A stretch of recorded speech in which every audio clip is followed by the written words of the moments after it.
Welcome to the Deep Dive. We're the place where we really try to plunge into the heart of these complex narratives, hoping to arm you with the insights you need to navigate, well, what feels like a rapidly evolving world these days. Today, we're venturing into, shall we say, the shadowy underbelly of the digital battlefield. It's this realm where, memes are wielded almost like digital swords, and truth seekers, well, they often find themselves navigating this dense, sometimes bewildering fog of disinformation. It's a place where, every post, every image, every cryptic message can feel like a clue in some unfolding mystery, a kind of torchbearer moment in online intrigue, as some might put it. And today marks a really significant milestone, actually. It's the one-month anniversary of what our sources are describing as barren Arizona and ShadOvvision's, well, let's say audacious Memetic operations on Q's private board. Now, for those maybe unfamiliar, Memetic operations in this context, they sort of refer to these coordinated campaigns using internet memes, riddles, highly shareable digital content, all aimed at influencing narratives, spreading information, or maybe disinformation, and mobilizing these online communities. This isn't just some, fleeting internet event we're talking about. It's being presented as the culmination of a 5-year saga, one that traces its roots all the way back to Q's initial cryptic signals. That's exactly right. What we're seeing now, or what's being presented now, is this whole narrative really exploding into something being called power to the people. And it seems to perfectly coincide with President Trump's return at the White House in 2025. This return, as our sources highlight, seems to have injected, well, new energy and maybe a sense of validation into the movement. And in this specific context, a group known as the B Team has, well, definitely planted its flag firmly in an initiative they call Operation 9, or OP9. This isn't being framed as just an isolated event, It's presented as the culmination of years of groundwork, years of strategic digital engagement. Right. So as we try to wade through all these layers of information for you, our listener, the critical question we're kind of posing is this. Are we witnessing the rebirth of a genuinely grassroots, decentralized movement? Or could this be an incredibly elaborate, maybe high-level psychological operation? A psyop twist, as some of the sources even suggest. It's a crucial distinction to try and make because within this whole online ecosystem, that term psyop, well, it can refer to both deceptive operations and what some followers actually view as legitimate white hat awakenings. It kind of blurs the lines, making the term's meaning really fluid and frankly open to interpretation. So our mission today really is to try and unpack this incredibly complex narrative for you. We want to explore the precise timeline of these events, delve into the key players involved if we can. We'll analyze the strategies they seem to employ and examine the controversies that will define this constantly evolving digital landscape. We've pulled together a really fascinating stack of sources for this deep dive. We've got a detailed 9-Net Action news report, excerpts from the Up the Wire #1 board, insights from projectdcomms, and also some broader analyses from a source titled QAnon, Disinformation, Digital Warfare, and the B Team. Each of these offers a pretty distinct perspective, which should help us piece together this, well, intriguing story. Okay, let's unpack this then. To really understand where we are today, September 2025, and to appreciate the depth of this 5-year saga, we actually have to rewind. We need to go back to a specific symbolically charged moment. Let's dive into the backstory, going all the way back to April 18th, 2020. Now, this date, it isn't just any day. It holds us a profound historical echo, doesn't it? It's the anniversary of Paul Revere's legendary midnight ride. And according to our sources, this connection, well, was absolutely not a coincidence. No, absolutely not. The symbolism here is presented as crucial, and it's deeply embedded in the narrative of this movement, or at least how they portray it. On that very day, April 18th, 2020, the original Q team, in their, characteristic cryptic style, dropped 2 images of lanterns. Now, for anyone familiar with American history, that immediately brings to mind the famous signal from Revere's ride, right? The whole 1 if by land, 2 if by sea. Our sources explicitly state this wasn't just some random act. It was framed as a deliberate, symbolic handover, effectively passing the torch to a new entity that would become known as the B Team. The key insight here, according to the sources, is that this wasn't merely a casual post. It was presented as the precise activation of a new phase in what they perceived as this ongoing digital information war.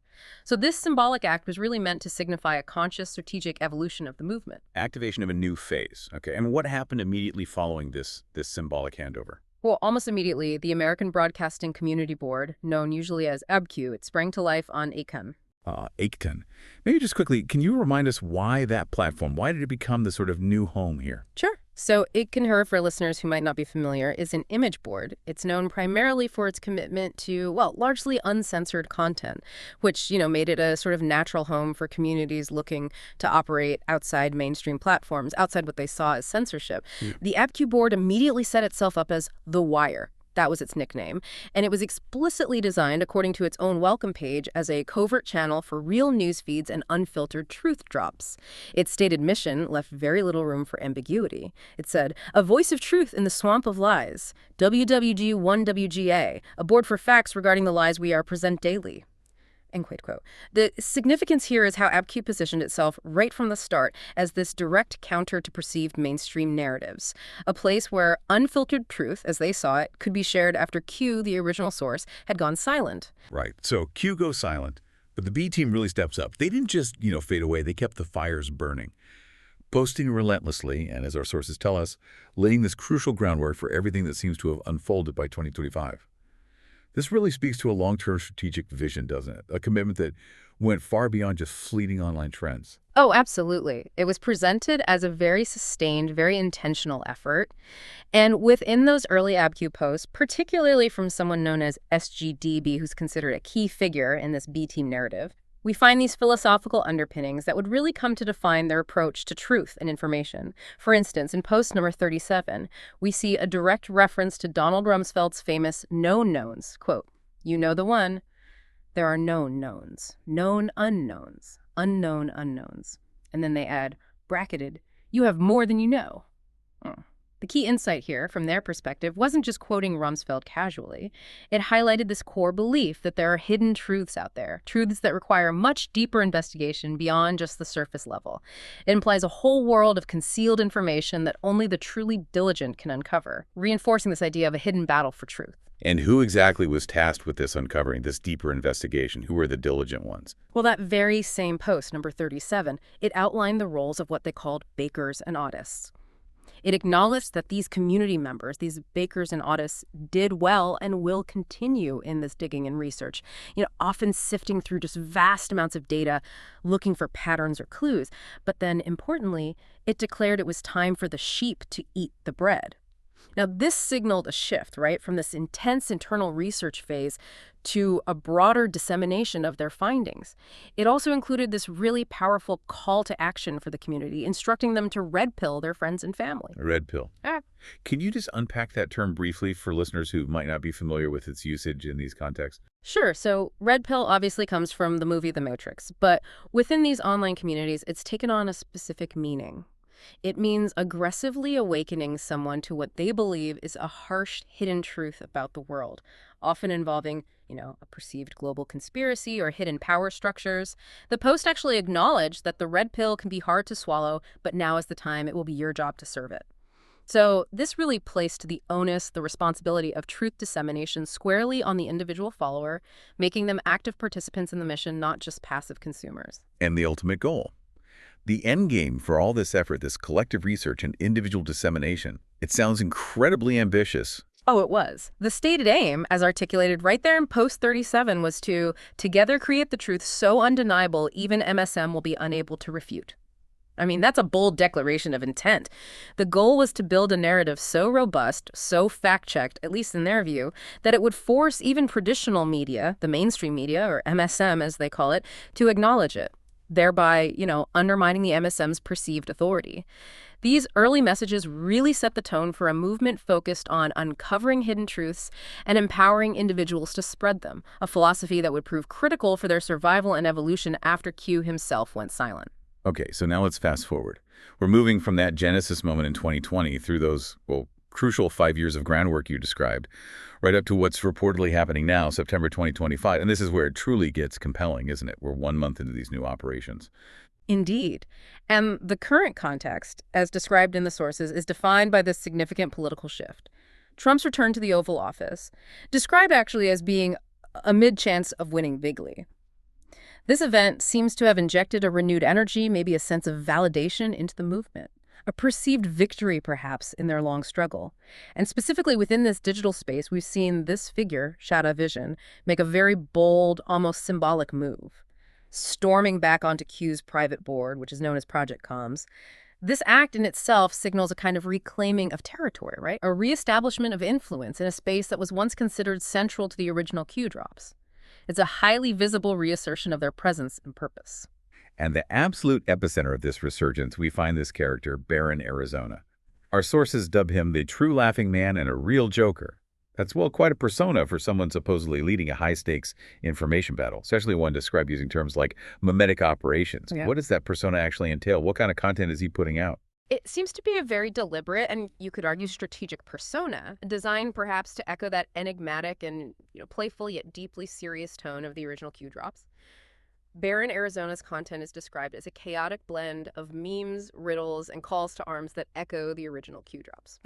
So you can imagine a stream of posts that might include, say, a heavily edited image of a political figure with some cryptic caption about a white hat operation, followed maybe by a numerical puzzle that, when solved, supposedly points to a specific date or event, all interspersed with these direct exhortations to action, calls to arms.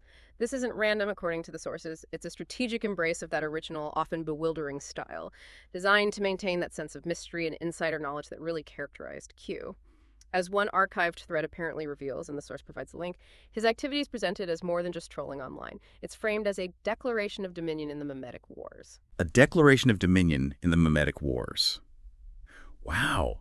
That phrase really cuts to the core, doesn't it? What's the significance of that? How does that manifest on this digital battlefield? Well, the key insight here, I think, is that this declaration isn't just about making noise online. It's about cementing Baron Arizona's status as a key figure, maybe the key figure right now, and signaling a significant shift in how this digital battle is being fought. It means that control of the online narrative, especially through these easily digestible and highly shareable formats like memes, is now considered a primary front in this perceived information war. His presence and his specific style, the riddles, the calls to arms, that chaotic blend, they're actively shaping the current phase of engagement. It's about not just participating, but seemingly commanding attention and loyalty through this constant, engaging, and often bewildering stream of content. Content that keeps followers hooked, keeps them searching for deeper meaning. This approach ensures that the memetic onslaught, as the source calls it, is both pervasive and deeply embedded in the community's daily digital life. Okay, this all brings us pretty neatly to what the B team apparently sees as the culmination of their efforts, Operation 9, or OP9, which they've titled Power to the People in this, quote, golden age. So how did all that earlier persistence, the groundwork they laid on AbQ after Q went silent, how did that finally pay off and lead to this moment, OP9? Well, if we try to connect the dots presented in the sources, the B team's relentless operations on AbQ weren't ever just about maintaining a presence, keeping the lights on. They were, in fact, gradually evolving into what the source calls a sophisticated blueprint for decentralized resistance. This blueprint, it seems, focused heavily on empowering individuals and fostering a collective, sort of self-sustaining movement, OP9. Power to the people is explicitly presented as the culmination of this evolution. It's perfectly aligned, they claim, with Trump's 2025 return to the White House and ShadOvvision's bold re-entry and reclamation of that private board. The message is one of, triumphant execution of a long-term plan, a grand design unfolding just as they intended. As Sgt B once proclaimed back in a 2020 drop, the rallying cry was apparently clear. Together we win, and never give up. Mission forward together. This really emphasizes the collective and persistent nature of their endeavor, where every individual contribution is seen as vital to the larger plan. Right. So it's not just about leaders at the top anymore, if it ever was. It's about empowering everyone. A real call to action where, as they say, you are the plan. This sounds like a pretty significant departure from the more centralized, enigmatic nature of the original Q drops, wouldn't you say? Precisely. I think that's a key shift highlighted here. The B team's philosophy, as articulated by Sgt B in AbQ of post number 8789, is apparently that the plan has always been you. Only together with unity can change be created, never give up. This fundamentally shifts the focus, doesn't it? From passively following a singular cryptic figure like Q to active collective participation. It reframes the entire movement around individual agency. And it's not just about participation, but about leadership. I was struck by post number 1453 from AbQ. It really drives this home, stating, "We are not here to be your leaders. If we drive the ship, we are no better than them." Them presumably referring to their perceived enemies or the establishment. It continues. We are here to create leaders out of each of you. We are nothing more than an outlet. That's a profound shift from the hierarchical structure often perceived with Q, and it places a much greater burden of responsibility on individual Anons, as they call themselves. It definitely does. And it encourages, or seems intended to encourage, critical thinking, questioning assumptions, maybe considering different viewpoints, all within their broader framework, of course. It further elaborates on the new role of these Anons, urging them, and I quote, "Teach them to use their voice as the mockingbird did, sing in unison, make the facts CS louder than the fiction, replace them right now." The mockingbird reference, that's loaded, isn't it? Very much so. For our listeners, the Mockingbird reference alludes to the long-standing conspiracy theory, Operation Mockingbird, which alleges that the CIA historically used media outlets for propaganda purposes. So, by urging Anons to sing in unison, like the Mockingbird, they're being encouraged to counter this perceived manipulation with their own unified voice, their own narrative. The implication is that the power to disseminate truth now lies with these awakened individuals. It essentially deputizes everyone to become an agent of information, a leader in their own right, collectively creating what they hope will be an overwhelming force. What's fascinating here, though, is this curious detail pointed out in one of our sources. The notion that OP9, this power to the people operation, somehow aligns with 9chan's own catalog. The source says this alignment fuels speculation that this entire operation was in some way foretold. What's the significance of that? Yeah, that's another compelling layer, isn't it? This apparent alignment with 9chan's catalog raises important questions about the nature of these movements and how they construct their own legitimacy. Does it suggest a deeper connection? Perhaps even a pre-planned or highly coordinated series of events spanning different platforms or groups. The idea of it being foretold adds this layer of, well, almost mystical significance. It implies that these developments aren't random occurrences, but part of a larger unfolding design, maybe even a kind of prophecy coming to fruition. This belief, if held by followers, would certainly strengthen their conviction that their actions are part of a divinely or strategically guided plan. It adds to the mystique and encourages a particular interpretation of events as being inevitable and, well, righteous. But as the sources make very clear, not everyone cheered for the B team or this new phase. Here's where the waters get really murky. The internal divisions become quite apparent. By 2022, there was significant Anon hatred, as the source puts it, boiling over on the boards, particularly targeting the B team. It's fascinating, isn't it, how quickly internal division can erupt within these supposedly unified, decentralized movements. Our sources detail that the B team's maneuvers, whatever they were specifically, allegedly forced the original Q team to return briefly. And this sparked intense backlash from those who believed Q's return was genuine and that the B team was somehow interfering, or worse, co-opting the movement. The criticism was swift and sharp. We see references to a scathing bun, which, just for our listeners, is community slang for a compilation or thread of posts, usually documenting grievances or evidence. This bun came from HiveMind, another affiliated online forum, and it apparently perfectly captures the vitriol directed at the B team. The language used by critics on these boards was often extremely harsh, as captured in this specific post, which they apparently titled, and I'm quoting directly here, "Thuper noteth of the B gayness," which, gives you a sense of the tone. Right, and those accusations weren't vague, were they? They seemed very specific, pointing fingers at key figures and tactics. Oh, absolutely not vague. The Thuper notice bun, according to our source, contained a whole litany of charges. For instance, there were accusations of Babyfist B fuckery, implying deceptive or manipulative actions by a figure apparently known as Babyfist. There were claims that Babyfist was working with SGT on psyops, meaning they were believed to be engaged in psychological operations designed to manipulate the community itself. Critics also piled on digs regarding Barron Arizona's antics on Gab and Truth Social platforms where he was active. They questioned Jim Watkins's explanations about the B team's actions, Watkins being the owner of Awaken, which were often seen as insufficient or maybe even disingenuous by these critics. There were even attempts to tie these events to the complex Cicada 3301 puzzles, that highly advanced cryptic online scavenger hunt with mysterious origins, suggesting perhaps a deeper, more manipulative game at play, maybe insinuating connections to shadowy, highly skilled operatives. More specifically, the notes apparently highlighted Babyfist admitting to using Laughing Man Babyfist's account to post on decomms, discussing alleged lies by Research, and even Babyfist admins admitting to being a friend of Thomas Schoenberger, who's a figure frequently associated with various online conspiracy theories. These details paint a picture of significant internal distrust, deep suspicion, and accusations of deception flying among those within the broader movement. It really highlights this constant battle for legitimacy and narrative control within the community itself. Yet, despite all this internal friction, these intense accusations, there seems to be a counter-narrative, or at least a defense, suggesting these B team actions weren't entirely rogue or manipulative. What did that entail? That's right.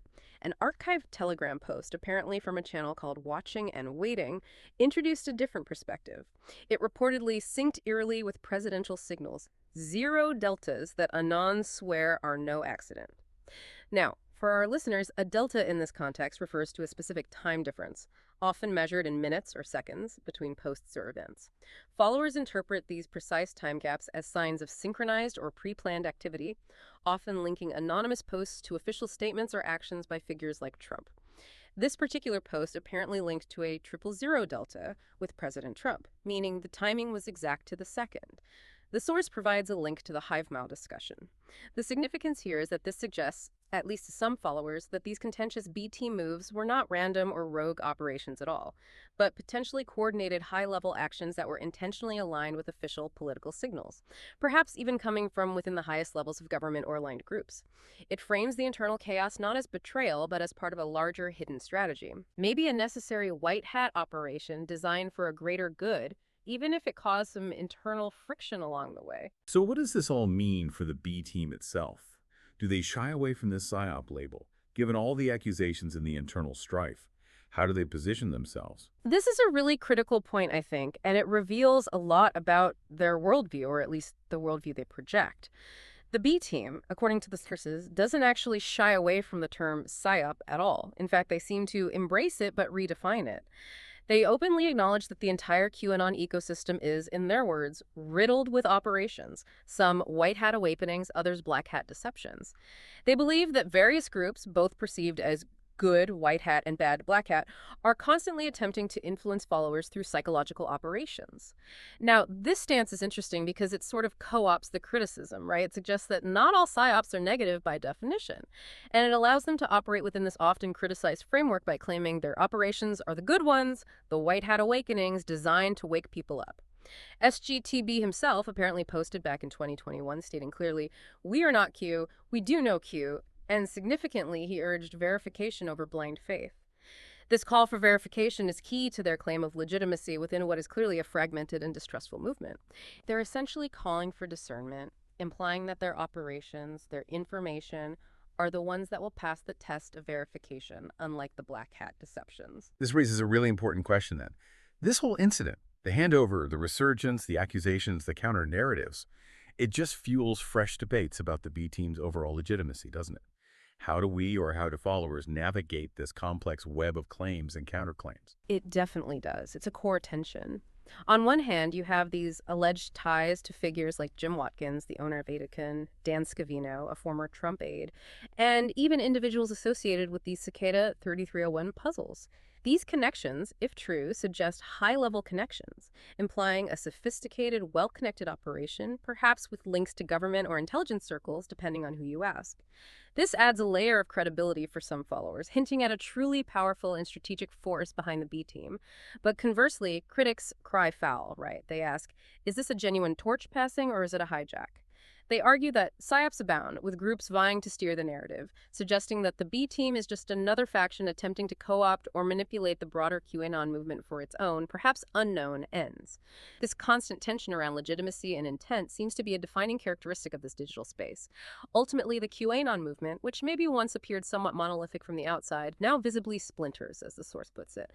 And this uncertainty, while breeding doubt, is also seen, perhaps strategically, as creating new opportunities for different groups to emerge and try to steer the direction, including, of course, the B team and its Operation 9. Okay, so given this highly contentious, often chaotic, digital battlefield you've described, what are the concrete strategies that the B team advocates for? How do they propose countering what they perceive as disinformation and achieving this power to the people vision in OP9? Their approach seems remarkably multifaceted, actually, focusing on what they see as exposing lies and promoting truth through several distinct channels or operations. One key strategy mentioned is direct communication with representatives. Unquote. They advocate for essentially flooding local, state, and federal representatives with fact-based letters to demand truth. The goal appears to be creating a massive response that cannot be ignored, which they hope might even gain mainstream media coverage, forcing a public reckoning with their claims. They seem to emphasize that these communications should stick strictly to facts, aiming to make it impossible for officials to deny having heard the message or to ignore the collective voice. Right, like a coordinated letter-writing campaign almost, but focused on facts. It sounds like an effort to shift the conversation from the ground up, maybe bypass traditional media by going directly to elected officials. Precisely. That seems to be the idea. Another tactic mentioned is exposing fake news. They apparently instruct their followers to call out trusted sources until they prove their worth or render them obsolete. This is a pretty aggressive strategy, clearly intended to erode public trust in traditional media by constantly questioning their narratives, challenging their reporting, and pushing them to, quote, prove their trustworthiness in the eyes of the community. They seem to state that if their voices aren't heard and their challenges aren't addressed, they are prepared to try and make mainstream media obsolete by offering alternative information channels. And what about meme warfare? That seems absolutely central to Barron, Arizona's operations, as we discussed earlier. What does that entail practically, according to the B team strategy? Yes. Meme warfare, or OPMW 2020, is listed as a specific, stated operation. The directive is to arm yourself with visuals to spread facts and lulz, decoupling info control. This really highlights their, you could say, sophisticated understanding that memes aren't just jokes online. They see them as powerful, incredibly easily shareable tools for rapid information dissemination. They're designed, it seems, to bypass traditional gatekeepers and wrest control of narratives, allowing complex ideas or specific narratives to be communicated very quickly and virally through engaging, often humorous or sometimes provocative images and short texts. It's about making their messages stick and spread outside of official channels. Can the echo chamber backfire strategy? That sounds intriguing, especially given that mockingbird reference you mentioned earlier. Yeah. That's listed as Operation Echo Chamber Backfire, or OPEC. This is conceived as a direct counter-operation to what they explicitly call CA Mockingbird. As we discussed, the Mockingbird reference here alludes to that conspiracy theory about alleged CIA media manipulation. So the idea is to turn the tables on Mockingbird media by echoing truth en masse. Using a combination of their truth-bombing strategies, their meme warfare, maybe their direct communication, to amplify their own narrative so loudly and widely that it breaks through existing information echo chambers and forces public attention onto their version of events. And then there's also civil disobedience, mentioned as a call to declare opposition to the private theft of public culture, as one B-Drop urged in ABQ post number 40. This suggests a potential willingness to actively challenge established norms and systems through non-compliance, though the specifics aren't detailed here. The idea of unity against division also seems like a really powerful recurring theme in their communications, especially when you consider the internal strife and Anon hatred we just discussed. How do they emphasize that? It is indeed. It seems crucial for holding things together. A 2020 signal attributed to Anonymous powerfully reinforces this, declaring, "We see all, we hear all, wizards and warlocks." Now, this message frames their collective as this united, all-seeing, almost mystical force, suggesting a network of intelligent and dedicated individuals working together. It's presented as a creed of unity against division, facts over lies. The message explicitly states, there is no excuse to deny facts, 9chanet exposes the truth. This communal aspect, this call for unity, is vital to their perceived strength and effectiveness, especially given the efforts, as they would see it, by external forces or internal dissenters to divide them. And the fact that this message, particularly around OP9's design, strangely aligns with 9chan's own catalog, as noted in our sources, just further fuels that speculation of a grand, pre-orchestrated plan, adding to the mystique and encouraging unwavering belief in their unity and purpose. Let's explore the philosophy behind this strategy a bit more. Sgt B in ABQ post number 67 delves into the very nature of truth itself and how it interacts with lies. That sounds fundamental. Yes, this post really seems to encapsulate their core belief system about information warfare. Sgt B states, "A lie told enough times becomes truth. Only more lies can continue to maintain that truth. But then, a truth told once can shatter any web of lies. A lie that has become truth has only one weakness: facts. Facts with good research will illuminate any darkness." The key insight here is their almost Manichaean view of lies versus truth. Lies, in this view, require constant reinforcement, more lies just to survive. They're inherently fragile. Conversely, they believe a single verifiable truth, backed by what they consider good research, possesses this inherent, almost destructive power capable of shattering an entire fabric of deception. This belief underpins their relentless focus on facts and truth drops, framing them not just as information, but as decisive weapons in their digital arsenal. So in this view, communication itself, words become incredibly potent weapons, capable of both destruction and creation. Absolutely. Post number 379 from ABQ connects directly to this profound power attributed to words. It quotes Friedrich Nietzsche saying, "All I need is a sheet of paper and something to write with, and then I can turn the world upside down." I mean, that highlights the immense revolutionary power they attribute to written communication. Then it quotes Hamza Yusuf adding, "Words move hearts and hearts move limbs," emphasizing the emotional and, crucially, action-inducing power of language. Sgt B's own contribution further underscores the potential, even the destructive potential of words, saying, "Words leave lacerations that cannot be seen or traced. Use words wisely, for words are what sway the world." This collection of quotes collectively underscores this profound belief in the transformative power of language, both for potential harm in the form of these unseen lacerations and for positive change in swaying public opinion and sparking real-world action. The source also states very clearly at one point, "The silent war is no more." This implies a really significant shift, doesn't it? Moving from maybe covert operations or groundwork to something far more overt, a new active phase of engagement. What does this end of the silent war actually mean for their operations on the ground, digitally speaking? Yes, that declaration, "the silent war is no more," is a powerful statement. It signals, or is intended to signal, an end to what they perceive as a hidden battle fought mainly in the shadows, and the beginning of active public operations. It's essentially a call to arms for direct, visible engagement, moving beyond just research and cryptic drops. And the source, "Together We Win Anonymous 012425, actually lists an impressive array of these supposedly active operations, which really showcases a highly organized, multi-pronged approach to information dissemination and counter-narrative building. It's far beyond just passive observation or simple posting. Can you walk us through some of those listed operations? What are their specific aims and methods based on the names and descriptions? That sounds like a whole strategic playbook. Certainly. The list is quite extensive, and it demonstrates what seems to be a sophisticated understanding of various digital tactics, at least in theory. First, we have Operation Truth BQMB, for OPTBQMB. This isn't just about sharing facts. The name suggests it's about overwhelming social media with truth at such a rapid rate that they believe mainstream media cannot keep up or effectively counter it. It's a strategy of saturation, a bomb of truth. Then there's Operation Meme Warfare, OPMW 2020, which we've already discussed, aimed squarely at creating and spreading facts and humor alerts through viral visuals, effectively trying to decouple info control from traditional media gatekeepers. Operation Echo Chamber Backfire, OPEP, is designed, as we noted, as that direct counter to the perceived mockingbird media, intended to amplify their own narrative so strongly they break through existing informational silos. They also list Operation Kill AP, OPKP. The name itself is quite aggressive. This operation, as described in the source material, apparently uses infiltration instead of invasion to target the Associated Press, suggesting a strategy of subtly influencing or perhaps exposing the internal workings of a major newswire service from within. Wow, infiltration.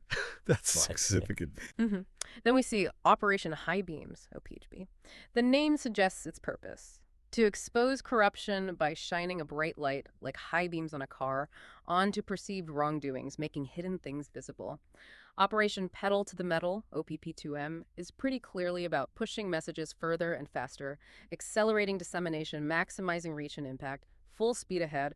Operation Blast Off, OPB, seems to signify a readiness for a major launch or acceleration of efforts, perhaps after a period of awakening and preparation, time for liftoff. Operation Birdsong, OPBS, connects back to that earlier theme. It's about collectively singing songs of freedom, echoing the call for Anons to use their voice as the Mockingbird did, but for their version of truth. It emphasizes unified expression. Crucially, Operation Power to the People, OPPDP, is explicitly marked as the currently active one. This encourages community involvement at all levels to take back power, really reinforcing that decentralized, individual-led nature of the movement they're promoting now. And finally, there's Operation Hush, OP-Hush, which comes with that powerful subtitle, "The Silent War Comes to an End." This perfectly encapsulates the entire shift they're claiming, moving from clandestine groundwork and behind-the-scenes efforts to overt, coordinated action across multiple digital fronts. The silence is over. That really paints a picture, doesn't it? A highly organized, multi-pronged approach to information dissemination and counter-narrative building. moving far beyond just passive observation to active coordinated campaigns across many fronts, all designed presumably to make their collective voice undeniable. It absolutely does. It reflects a very sophisticated, though obviously controversial and contested, understanding of how information flows in the digital age and how to attempt to influence public perception. This array of named operations highlights their belief that every form of communication, from formal letters to representatives right down to viral memes, has a strategic role to play in their perceived battle for truth. But beyond the immediate strategies and the accusations flying back and forth, the AbQ posts, according to our sources, also reveal these deeper philosophical discussions that really underpin this movement's view of truth, the media, and individual responsibility. For example, in post number 7, Sgt B apparently adapts Shakespeare to discuss the nature of lies. Quote, "We may lie in our personal lives for our own benefit, but we should not believe the lies feed to us in mass. Sheep go with the herd. Think for yourself." The key insight there seems to be the stark critique of passive consumption of information, especially from mass media sources, and a really strong call for individual critical thinking to resist what they clearly view as a kind of collective delusion or manipulation. And it's not just about current media, is it? They seem to be connecting this critique to historical figures like JFK, indicating maybe a deeper historical grievance with the press itself. Yes, absolutely. Post number 41 apparently features an extensive excerpt from President Kennedy's President in the Press speech from way back in 1961, delivered during the height of the Cold War. In it, JFK discussed that inherent tension between the public's right to know and the government's need for official secrecy, especially during what he called a cold and secret war. He specifically called for publishers back then to re-examine their own standards, posing the critical question, is it news versus is it in the interests of the national security? And he underscored the vital role of the press in informing, arousing, reflecting, and leading public opinion. The inclusion of this particular speech strongly suggests a belief within this B-team community that the current media landscape has profoundly deviated from this ideal, that it's fallen far short of its responsibility to the public, particularly during what they perceive as a similar modern secret war. And the B-team's critique of modern journalism, as expressed in these posts, sounds quite stark then, contrasting very sharply with those ideals of a free and responsible press they might quote from Jefferson or Coolidge. It is very stark. Posts number 47 and 49 apparently feature quotes from figures like Albert Camus, Thomas Jefferson, Calvin Coolidge, all affirming the necessity of a free press as a cornerstone of liberty. Standard stuff. But then SGTB offers this disillusioned assessment. The press died long ago, when reporters stopped reporting and began repeating, he continues. You hear the same news everywhere. That is how you know it is not news, but just a story you are being feeding. Real news is full of dissidents, contrary ideas, and facts. The key insight here is their deep, profound distrust in the uniformity of mainstream news narratives. They argue, essentially, that if all major news outlets present the same story, it's not genuine news reflecting diverse realities, but rather a centrally controlled story you are being fed, implying manipulation. They advocate for a return to what they see as genuine investigative journalism, which by its very nature, they argue, should contain dissidents and contrary ideas and verifiable facts. What's also fascinating, reading through the analysis of these posts, is how the movement connects its goals to these fundamental ideas of freedom, individual responsibility, and even the concept of revolution. It creates a powerful ideological framework for their actions. Post number 1445, for instance, delves deeply into the concept of freedom, but emphasizes its demanding nature. It quotes J. Kloss saying, "The truth will set you free, but first it will piss you off," and Bob Marley stating, "Better to die fighting for freedom than be a prisoner all the days of your life." These quotes frame truth and freedom not as easy comforts, but as something hard-won, potentially uncomfortable, even requiring struggle. Sigmund Freud adds a psychological layer, observing, most people do not really want freedom because freedom involves responsibility and most people are frightened of responsibility. And SGTB echoes that exact sentiment, doesn't he? Connecting freedom directly to personal accountability, suggesting there's a kind of societal preference for ignorance, for bliss. Exactly. SGTB's statement in that same post is crystal clear. Freedom is not easy. Freedom means each man must be responsible for oneself. Some men would rather be slaves, as a slave doesn't have to think for oneself. Ignorance is bliss. The core insight here is a belief that many people actively choose ignorance to avoid what they perceive as the burdens of self-governance and critical thinking. It's a powerful, almost confrontational call to shed complacency. It also brings in Henry David Thoreau's provocative idea that disobedience is the true foundation of liberty. The obedient must be slaves. This whole collection of thoughts forms a really potent argument for individual awakening, a rejection of passive acceptance, and an embrace of active, sometimes even rebellious, self-responsibility. And this focus on individual responsibility and disobedience seems to lead directly to the idea of revolution, doesn't it? Yeah. But maybe a revolution that starts not with weapons, but with ideas. Yes, post number 48 addresses this very directly. It famously quotes President John F. Kennedy. "Those who make peaceful revolution impossible make violent revolution inevitable." Now, this isn't just presented as a historical quote. It frames their actions within a narrative of necessary fundamental change. It suggests that if existing systems resist peaceful reform, then more drastic measures might become justifiable, even inevitable. Ralph Waldo Emerson's "Every revolution was first a thought in one man's mind," and Wilhelm Humboldt's observations on periodical revolutions of the human mind are also included, emphasizing the intellectual and ideological origins of societal shifts. Sgt B then brings it inward, advising, "To win any battle, you must first win the battle against your own mind. Revolutions start in the minds of men who will change the world." And he adds a warning: "Distractions and attractions everywhere you look, so look within before you take your battles outwards."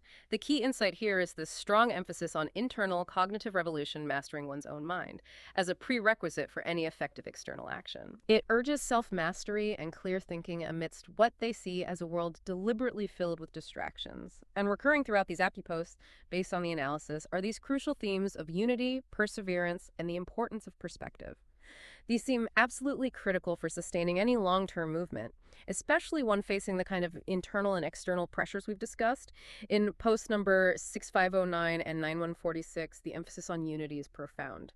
We see quotes from Martin Luther King Jr., "We must learn to live together as brothers or perish together as fools," and Alexandre Dumas, "All for one and one for all. United we stand, divided we fall." Familiar calls for solidarity. SGTB in post 6509 adds his own perspective. "It is easy to see differences, but when you can, the likeness you can truly connect. Division is sown rapidly, but unity when found is sown slowly and takes centuries to break down." The key insight there is this acknowledgement of how easily division can be created, and also a profound belief in the enduring strength of genuine unity, once been carefully forged. And there's this constant urgent call, like in post 8291, "Bring your friends home, they want you divided." This highlights a perceived external force actively seeking to create discord within their ranks, making unity not just a goal, but a perpetual battle they need to fight. This really speaks to the long game they believe they're playing, doesn't it? Where patience isn't just a virtue, but maybe a strategic tool to be actively wielded in their fight. Exactly. That comes through strongly. Post number 716 and 2645 delve into the importance of patience and time. Leo Tolstoy's "The two most powerful warriors are patience and time," and Lao Tzu's "Nature does not hurry, yet everything is accomplished," are used to set the stage, connecting their movement struggles to timeless wisdom. JFK's advice to "We must use time as a tool, not as a couch," is also included, framing time not as something passive, but as an active resource to be leveraged. SGTB in post 716 ties this directly to overcoming fear. When you feel you don't have enough time, it is normally not time that is not the issue, but fear of the unknown. Be brave and use your time wisely. Be brave in the face of fear. And in post 2645, he highlights the fluid nature of perspective itself. Each person holds their own view. Not all can see the big picture from where they currently stand. Allow them time and their perspective will change.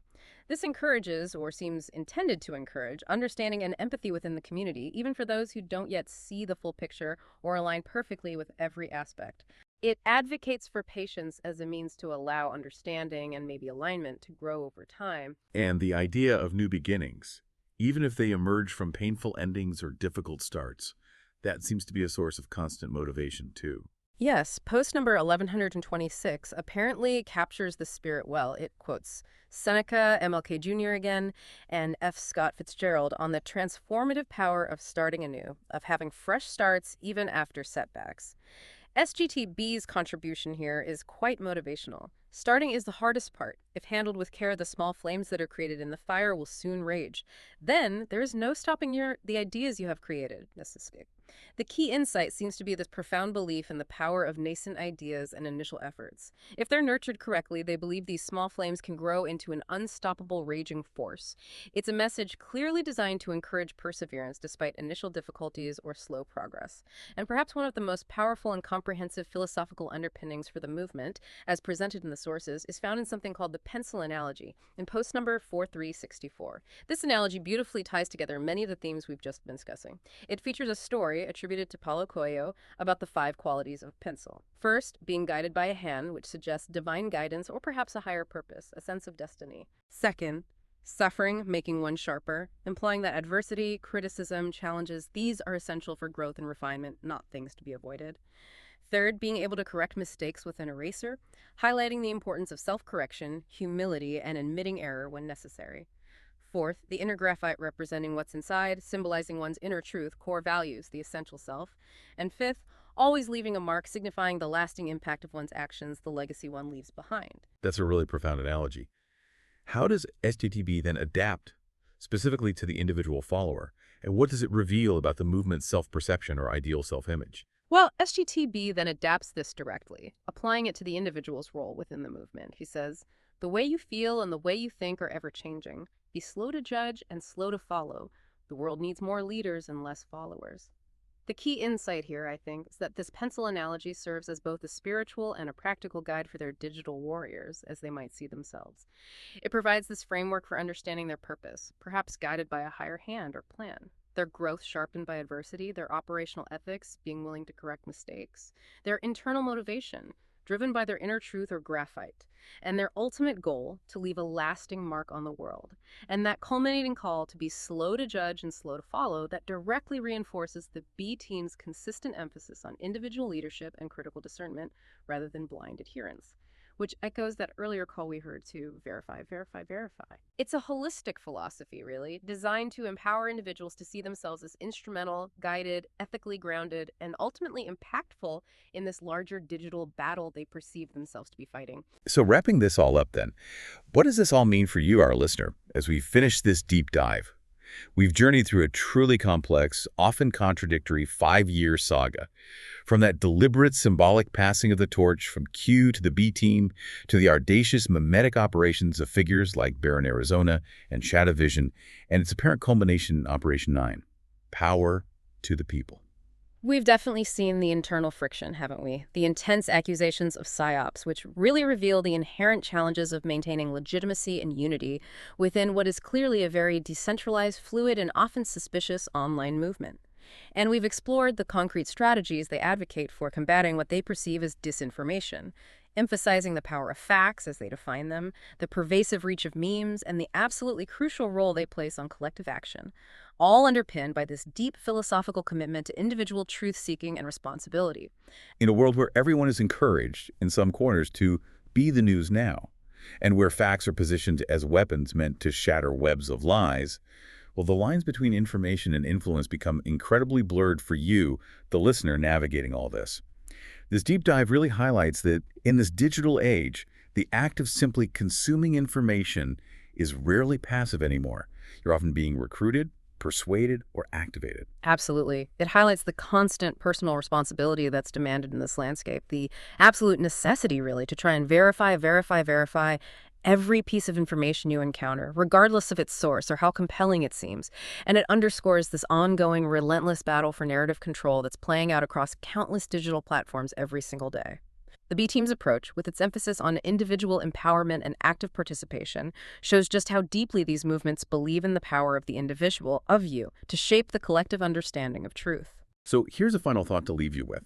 If the silent war is no more, as these sources proclaim, and if power to the people truly ignites through decentralized action and meme warfare, what does that actually mean for the very definition of truth itself, and for the future of information in our digital age?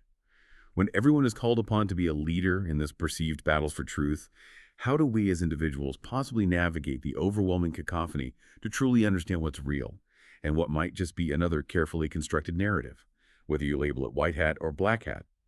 Something to think about as you continue to engage with the ever-evolving, often bewildering landscape of online information.